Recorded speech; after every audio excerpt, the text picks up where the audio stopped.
Kylie Alcantara, hindi na naka-follow kay Kobe Paras. Usap-usapan ngayon ng mga netizens ang tila lumalalim na hinala na hiwalay na ang showbiz couple na sina Kylie Alcantara at Kobe Paras. Matagal-tagal na ring pinagbubulungan ang estado ng relasyon ng dalawa, pero nitong nakaraang linggo ika-20 ng Abril.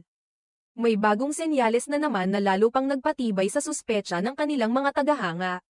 Napansin ng ilang fans at online observers na hindi na naka-follow si Kylie sa Instagram account ni Kobe. Agad itong naging mainit na paksa sa social media, at maraming netizens ang nagbahagi ng screenshots at opinyon tungkol dito.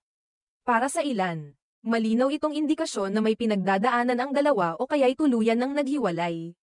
Sa kabila nito, kapag tiningnan naman ang Instagram ni Kobe, naka-follow pa rin siya kay Kylie, na nagdulot ng mas maraming tanong kaysa sagot.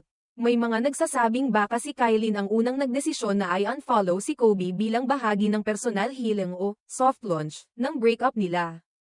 Habang ang iba naman ay nagbigay ng benefit of the doubt at sinabing baka glitch lang ito ng app, bagay na madalas ring nangyayari sa Instagram.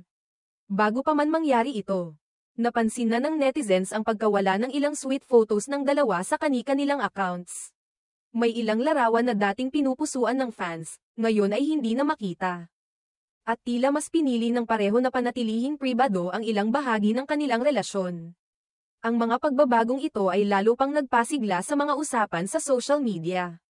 Sa mga komento ng fans, marami ang umaasang hindi totoo ang mga haka-haka, habang ang iba naman ay nagsasabing kung sakaling totoo man, respeto na lamang ang dapat ibigay sa parehong panig. Samantala, ilang araw matapos magsimulang umikot ang tsismis, nagsalita ang ama ni Kobe na si Benji Paras upang itanggi ang balita. Ayon sa kanya, walang katotohanan ang mga lumalabas na balita tungkol sa paghihiwalay ni Kylie at Kobe. Hindi na niya idinetalye ang estado ng relasyon ng dalawa. Pero sinabing huwag basta-bastang maniwala sa mga lumalabas online hanggat walang pahayag mula sa mismong mga sangkot. Hanggang sa ngayon, wala pa ring opisyal na pahayag sina Kylie at Kobe ukol sa mga kumakalat na usapin. Nanatiling tahimik ang dalawa, at walang nilalabas na anumang komento, personal man o sa social media, tungkol sa estado ng kanilang relasyon. Dahil dito, nananatiling bukas ang isyu. At marami ang nag-aabang kung kailan o kung magbibigay man sila ng linaw sa kanilang sitwasyon.